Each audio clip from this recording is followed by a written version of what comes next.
Robson, conta pra gente uma história, assim, no teatro ao vivo, aqui, agora. Tem algo que aconteceu?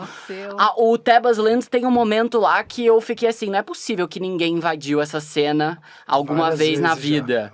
Então conta pra gente, você vai pensando em outra história, assim, pra contar pra gente. Então, no teatro, com o Tebas, teve 2 momentos. Um que não foi tão legal e outro que foi legal. O que não foi legal é que eu esqueci o texto. Eu esqueci o texto porque eu tava nessa batida da Paula, tipo, fazendo 1000 coisas ao mesmo tempo e viajando com a peça pra todo lugar do Brasil.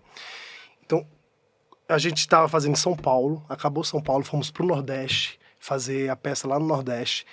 No outro dia, voltamos para o Rio de Janeiro pra fazer Rio de Janeiro. Quando chegou nessa sessão do Rio de Janeiro, eu esqueci o texto. E foi 1 minuto de uma pausa dramática.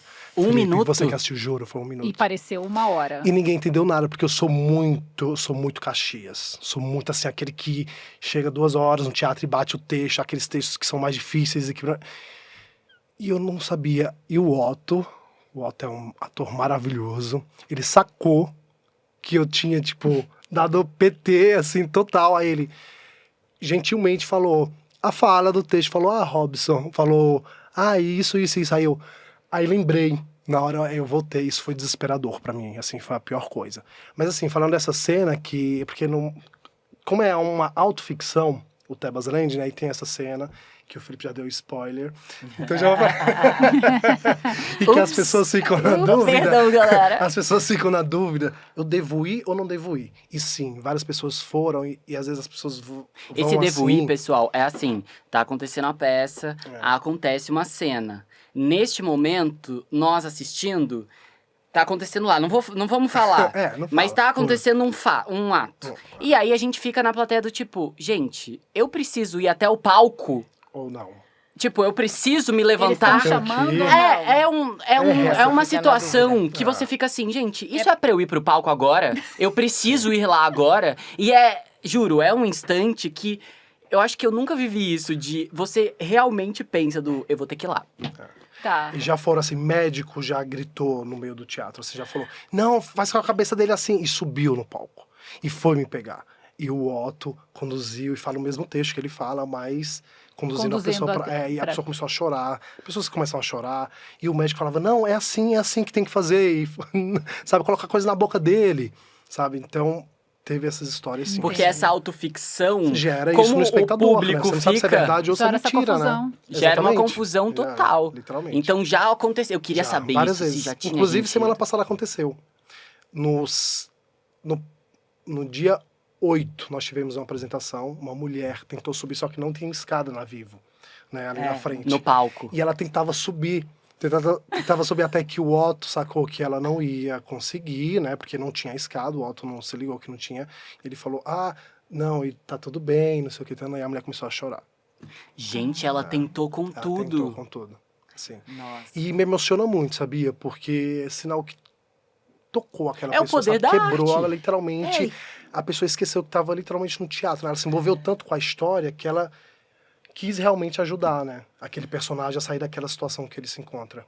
Não, é muito bonito isso, porque você bota, exatamente, a pessoa entra completamente. Porque o teatro é uma convenção, né? Uma caixa mágica, porque assim, não é cinema, porque cinema ainda é no lugar, né? Você tá vendo a coisa acontecer, sei lá, se passa numa estação de trem, é estação de trem. O teatro não, a gente convenciona, né, gente? Olha aqui, isso aqui é uma caixa mágica, né? E a gente... Então é tão bonito quando as pessoas... Finlândia também, eu percebo que, por exemplo, as pessoas ficam assim, é um ping-pong, sabe? Porque, e muito, tem momentos, e esse autor escreve muito assim, as outras peças são mais radicais, solilóquios, assim, mas às vezes um tá falando e a escuta do outro é muito ativa. Então eu sinto que as pessoas estão assim, mesmo quando eu não tô falando, aí as pessoas olham aqui, estão falando, o Gidu tá falando e tá, o personagem dele, daqui a pouco as pessoas estão assim, vendo minha reação, né, vendo...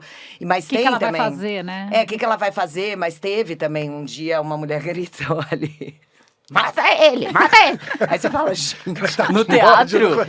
no teatro. Mas assim, é porque é isso, e eu acho isso fenomenal, que as pessoas gritam, até mesmo vai. Agora vocês estavam me perguntando uma coisa, eu lembrei de algumas do teatro, que eu já vivi tanta coisa no teatro, até assalto no teatro eu já vivi. Mas assim, em cena. Não. Mas enfim. Gente, tem muita Você foi história. assaltada em Muita cena? história. Eu Em não, cena? mas o assaltante estava querendo entrar e a gente ouvindo os barulhos. E eu só olhava assim, falava, cara, vou me estar aqui atrás. Eu falando aqui, e ator é muito louco, né? Porque a gente tá falando, só que tem, assim, tá você no personagem, vivendo, só que tem você, ator, prestando atenção no todo, No que você tá na fazendo, cena. né? Aí tem você olhando pra aquele cara lá da terceira fileira que tá abrindo o papelzinho, você fala, pô, amigo, jura? O que tá Nessa hora que você vai- cochilando, o que tá no celular. cochilando, o que não sei o quê. Aí, então, a gente fica... Multifunção aqui. E o tempo expande, que nem isso que o Robson estava falando, né? Que é 1 minuto vira 1 ano naquele vão de tempo, onde tua cabeça...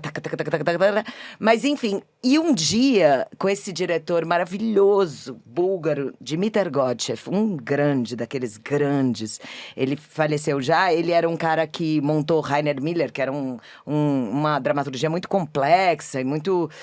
e quando ele montou pela primeira vez, o Rainer Miller viu a montagem dele, de uma peça, né, dele, e escreveu naquela época, o teatro, 6 páginas, eu tenho essa carta, e espalhou pela imprensa europeia, falando, esse cara me entendeu. Então, imagina quem era esse cara.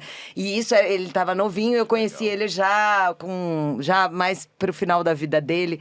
Uma aula, assim. E eu lembro que e a gente fazia Hamlet Máquina, que é uma peça dura. E ele fazia... e é uma peça que é uma releitura de Hamlet ali na Segunda Guerra Mundial. E ele é um cara que viveu, né, a Alemanha...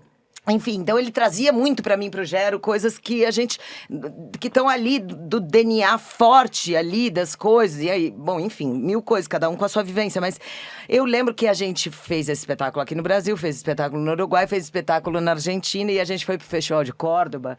E no Festival de Córdoba, e a peça era esquisita, é uma peça dura, esquisita, e tarará. Eu amava fazer, mas e ressoava louco nas pessoas, ou amavam, ou achavam estranho.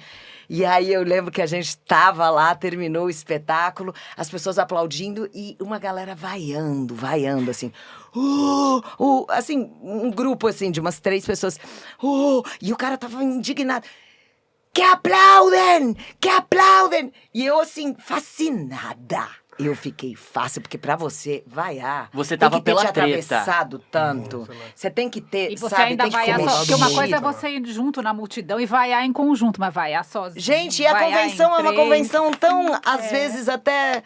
Tão, as pessoas levantam e aplaudem. Tipo... Se manter educado ali. Quando alguém se contrapõe a uma plateia inteira e vaia, eu fiquei petrificada. Eu olhava, eu fiquei fascinada. com Chamou, aquilo. querido, vem aqui, por favor. Vaiando, e eu, assim, no agradecimento, não consegui ir embora. E o meu diretor falava assim, Paula! Olha! Porque ele sabia que eu falava espanhol, mas ele não falava. Em português falava, Dimitar, depois te falo. Depois te digo. Depois te conto. E assim, ó, amando ser vaiada. Porque eu falava, gente, essa pessoa tá atravessada. Enfim, essas coisas. Falando dessas coisas de polícia, no tráfico me veio uma história que eu tava fazendo a peça, o monólogo que eu faço. E uma pessoa que chegou de mototáxi no teatro entrou e não pagou o mototaxista. O mototaxista chamou a polícia e começou um barulho lá fora. E eu sem entender, eu sozinho no palco, tô aquele movimento, isso aqui. Monólogo ainda. Eu sei que a produção conseguiu conter. Quando acaba, tava a polícia, tava todo mundo na porta do teatro, porque essa mulher não pagou o mototaxista. Mototaxista. E ele chamou a polícia.